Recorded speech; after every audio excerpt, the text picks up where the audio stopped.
had that feeling where you've studied a language for years, you've memorized the grammar, you've aced the vocabulary tests, but the moment you step into a cafe in London or New York and open your mouth, you feel robotic?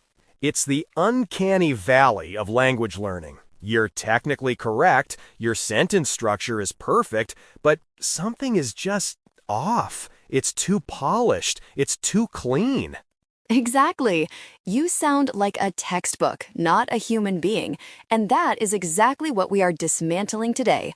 Welcome back to the podcast. I'm your host, and today we are diving deep into the messy, chaotic, and fascinating world of real English conversation.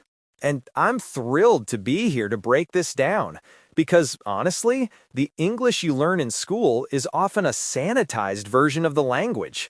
It's English under laboratory conditions. But real English? It lives in the wild. It's full of shortcuts, interruptions, and strange noises that actually serve very specific linguistic functions.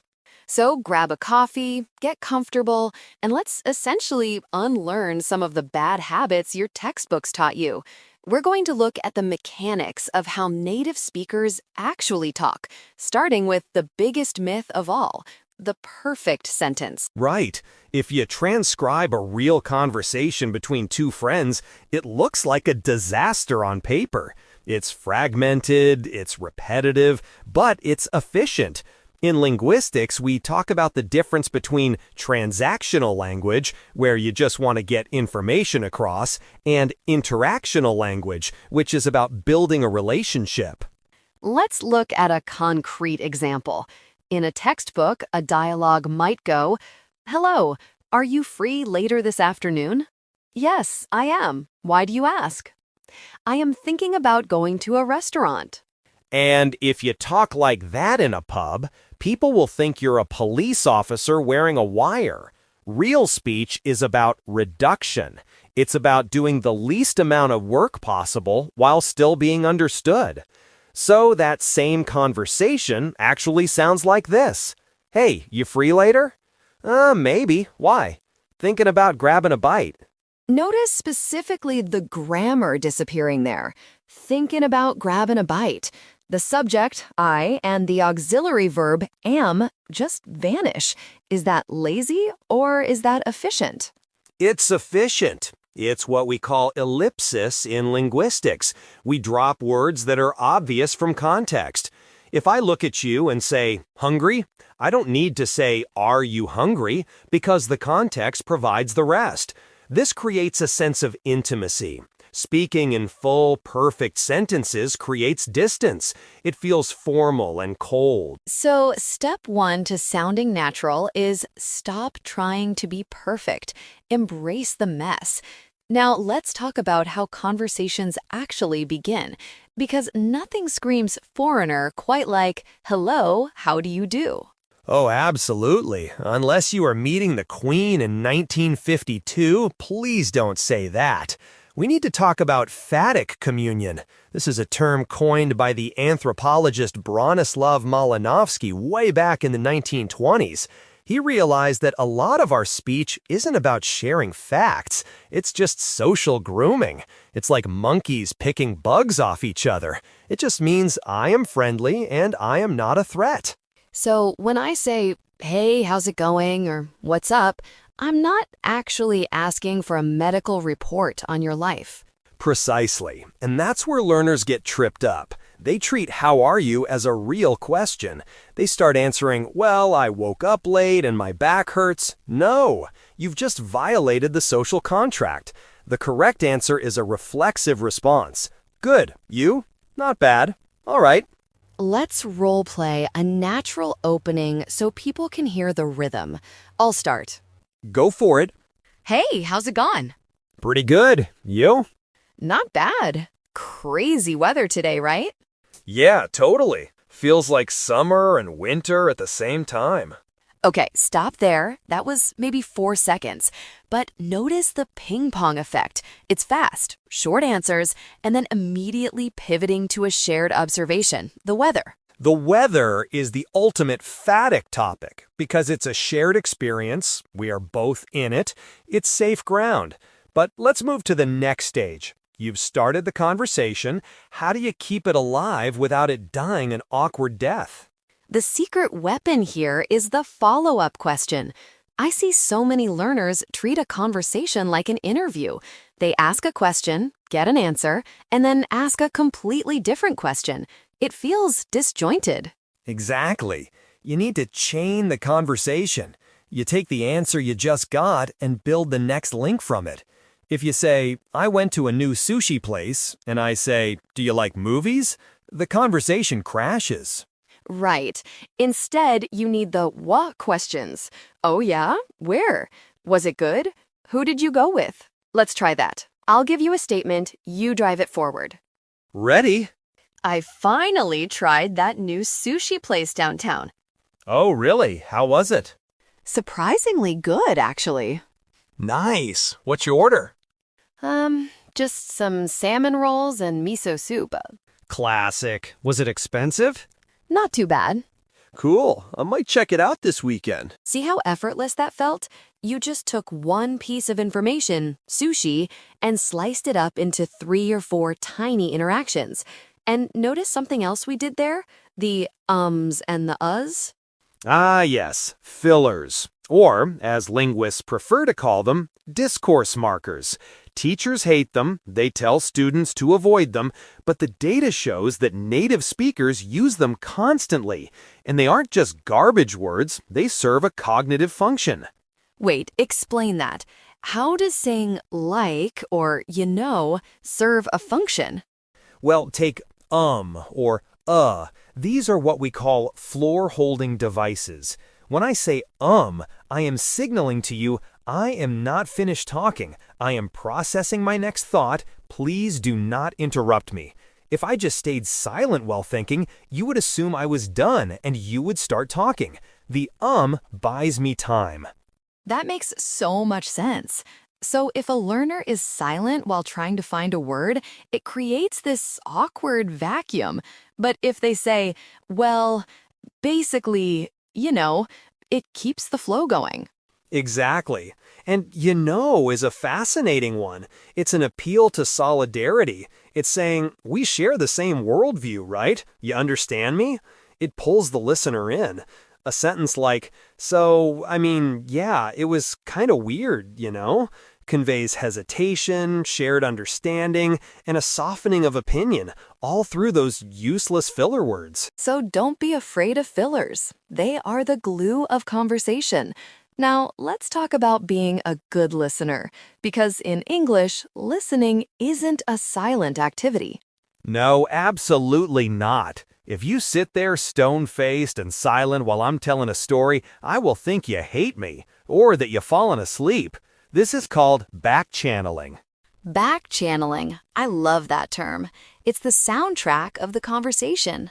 It is. It's the, oh wow, no way, right, totally, that sucks. You have to constantly validate the speaker, and you have to match the emotion. If I say, my dog died, and you say, oh wow, that's a disaster, you need the downward inflection. Oh man, that's rough. And if I say, I just got a promotion? Then you need the high energy. No way, that's awesome. These short phrases are essential. They grease the wheels of social interaction.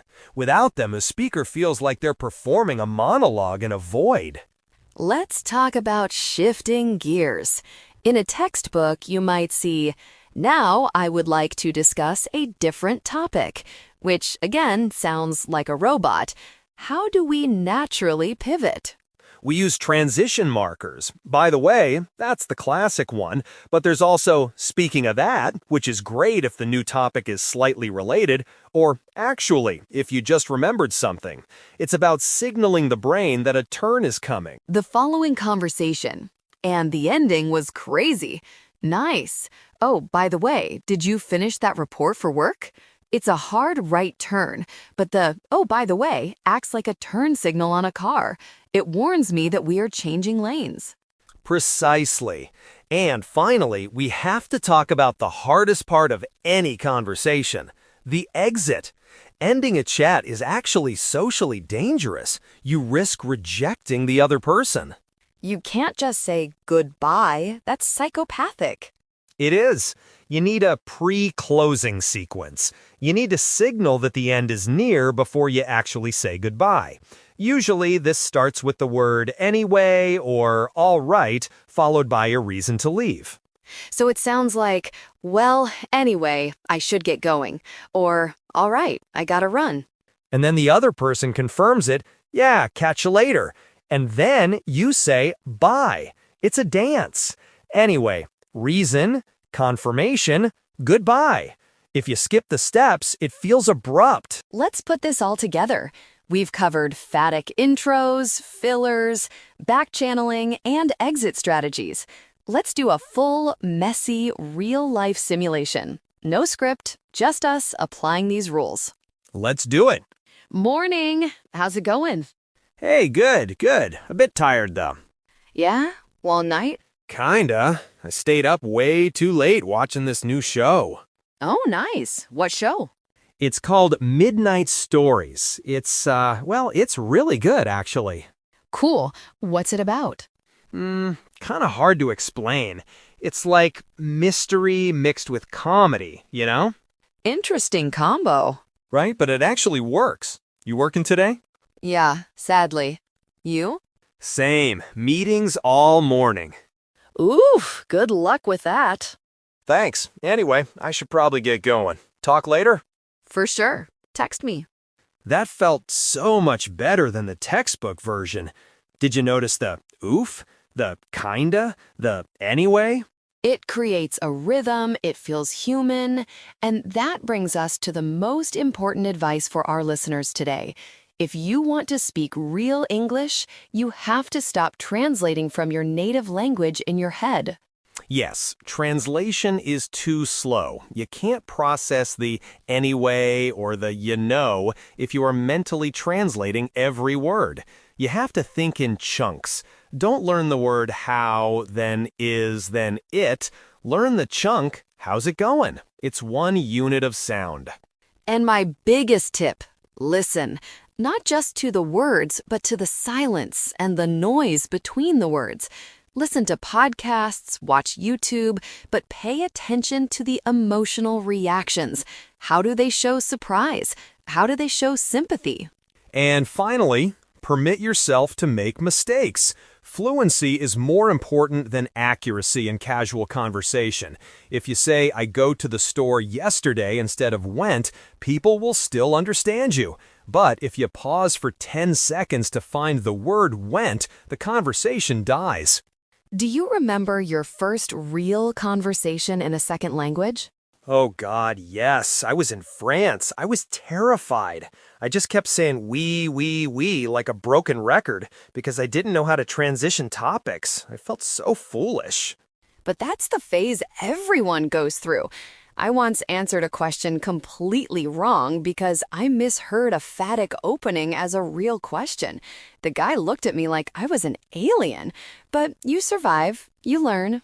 Exactly. Start small, ask a barista how their day is. It's a low-stakes environment. If you mess up, you still get your coffee.